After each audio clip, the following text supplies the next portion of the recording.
Welcome, fellow Biafrans, lovers of freedom across the world, wherever you are watching me from. I welcome you to this very platform. Thank you for joining us once again on this very amazing platform, wherever you are connecting from. If you are joining us from Biafra land, my special thanks goes to you. If you are joining us from any part of Africa, Asia, Europe, America, Australia, Canada, New Zealand, you are joining us from Russia, you are joining from China, or from Israel, I welcome you to this very platform. Today is the 11th of June, 2024. And this platform where you are watching this program from is Biafra Exodus Hard Talk TV, a platform where we speak about the situation in Biafra land, a platform where we bring information on the things that are happening in the contraption called Nigeria, a platform where we bring updates on the restoration of the independent state of Biafra, a platform where we bring information that are coming from the Prime Minister of Biafra, Republic of in Exile, Mazi Simon Ekpa, the Commander-in-Chief of the Armed Forces of Biafra. In this platform, we say it the way it is and we bring information to your doorstep. We have come once again today to enlighten you on the situation on the ground. If you have not yet subscribed to this channel, please kindly subscribe, like and share to all platforms.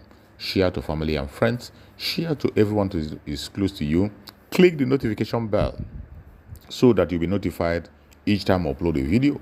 You will be among the first to receive it. Thank you so much for joining. Fellow Biafrans that are watching, you must agree with me that as it stands today, the Biafra restoration is coming and nothing is going to stop it. It has become much more clearer than ever that the Biafran people are ready to go home and they are fighting for a just cause. Today we have seen the tension in the contraption called Nigeria. The tension has become so high that they can no longer pretend. While they are busy trying to distract themselves, they are meeting more danger on their way. More atrocities are being committed and more lives have been lost in the contraption called Nigeria, even when they have decided to distract themselves with things that do not matter. You go to all their media network, in the House of Assembly, in the House of Senate, they are talking about one man, the Prime Minister of Biafra, Republic of Exile, Mazi Simon Ekpa. He is on top of the news, trading right, left, and center. They can't afford to keep him out of their mouth. While they are busy gossiping and pushing their propaganda, the terrorist is running rampage in Biafra land, in the north. The terrorist is running rampage in the north. Most part of the north have been taken over by the terrorists as we speak. People are running away from their homes. The terrorists is forcing people to join their groups, and they are decimating these so-called terrorists in uniform. But they are not concerned. They don't really care. They feel as if it's not happening. And they focus their attention on the people that are genuinely asking for their own freedom. No matter what they do, no matter what they say, Biafran people will go home. And they can never ever stop the Biafran people from going home. It is so sad that in the midst of all this nonsense, people do not see the truth. As we speak, protest is going on in that contraption called Nigeria. Protest is going on even in the headquarters of their terrorist group. These terrorists in uniform. They are protesting. But the protest is not going to lead them anywhere. It's not going to lead them anywhere. Because they will continue to preach their lies and blackmail. They will continue to deceive themselves. They will continue to pretend on what is not obtainable. We definitely put every one of them to shame. Why they continue to push their lies and propaganda and blackmail, the Biafran people continue to do exploits. They continue to go ahead to win things and to win favor on their own side. The Biafran people, as we speak, are doing great, while Nigeria is nosediving. Guinness announced his plan to leave Nigeria after 75 years as Tinubu inflation wrecks economy. Guinness is leaving Nigeria. Who again is remaining? Guinness is leaving Nigeria as we speak. Many other countries have left, as you all know. Many countries have left. Many companies have left already, and more are leaving. Today, Guinness is leaving. After 75 good years, they are leaving Nigeria because of inflation. Nigeria has come to it. It's irredeemable. There is nothing you can do. Look at. There is nothing anybody can do. They can continue to pretend from now till tomorrow. The evil that the men do live with them. They thought they were doing Biafrans, but today it has turned back against them. It has turned back against them. Every evil plan they have made against Biafrans is turning back against them. Today, look at them protesting against themselves. Protest is not going to solve it. You think that Master Simon is your problem. Before you realize it, you will be doomed. You think that Master Simon is your problem. You left what is facing you and you're facing something else. And by the way, the Prime Minister of Biafra, Republic of Master Simon, have announced there will be no June 12th celebration in Biafran territory.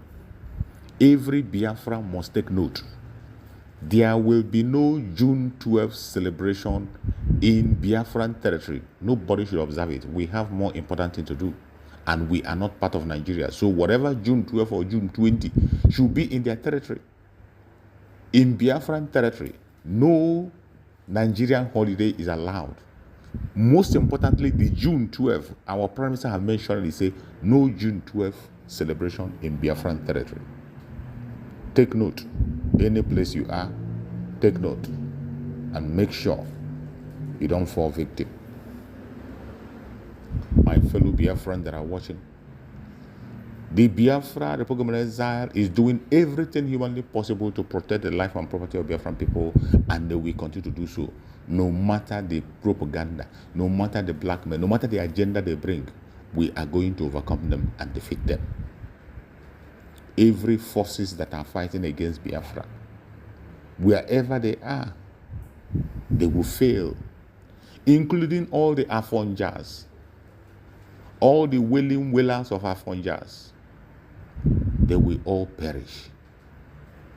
And all those who are standing, claiming to be one politician or representative or one representative or the other, they will all be sent out of Biafra land.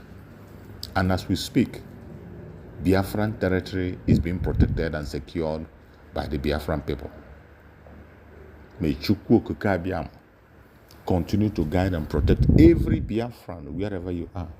We must stay focused. Do not get distracted.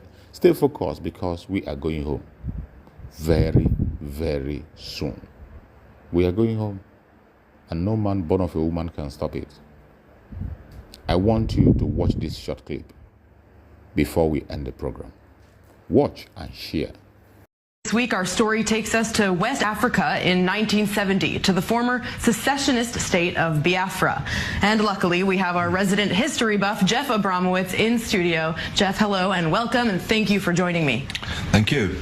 I'd like to start by quoting the Bible, which is not something I do often or even at all for that matter, from the book of Ecclesiastes. That which has been shall be, that which has been done shall be done. There is nothing new under the sun. So how does that connect to Biafra? Because we are talking about a civil war, the Nigerian Civil War, which was one of the world's great humanitarian crises of its time, still resonates in Africa. It was a war when the eastern part of Nigeria, which was mainly Christian, dominated by the Igbo tribe, broke away from Muslim-dominated West Nigeria, its own state Biafra, fought a brutal, bitter war, held out for 3 years, but then was starved into submission. The estimates are that 1 million people died in 3 years. I'm going to say that again, 1 million people. At one stage, they were estimating 3,000 to 5,000 people a day. I just want to draw our viewers' attention to the photos on the screen of these poor, starving children. This is the thing. Nobody paid much attention to the war. Right. It was just Africans fighting each other, which, at the risk of being labeled a racist, was what the West was used to seeing throughout the 1960s. But then photographers got into Biafra and took these photographs and brought, especially a man called Donald McCullen, but not only here. They brought back photographs of the starving, of the dying, and the conscience of the world was outraged. Now, Nigeria put a blockade on Biafra, total blockade. They were helped by Russia and a Western state I won't mention, but I will say that the British cabinet papers of the time make very interesting reading. No medicine or food could get into Biafra. People starved. There were relief flights coming in, but not enough to keep them alive. There were missionaries in Biafra who did amazing work. I think it was the Irish Holy Ghost Order. If I get the name wrong, I apologize. I'm not that clued up on Irish Catholic orders. That's all right. But they did amazing work. And the organization Doctors Without Borders was founded as a result of Biafra. The conscience of the world. These pictures, the pictures we saw of the starving children, it was the great humanitarian cause of the day. And now pictures like these are used all around the world to try to convince people to donate money to Africa. And right. This was the beginning Biafra's of that. Luck or bad luck was that there weren't a bunch of ecumenical pop stars to sing a song about them. But they died. They didn't survive. All right, Jeff. May Chukwu Kabem God and protect the Biafra Republic government in exile.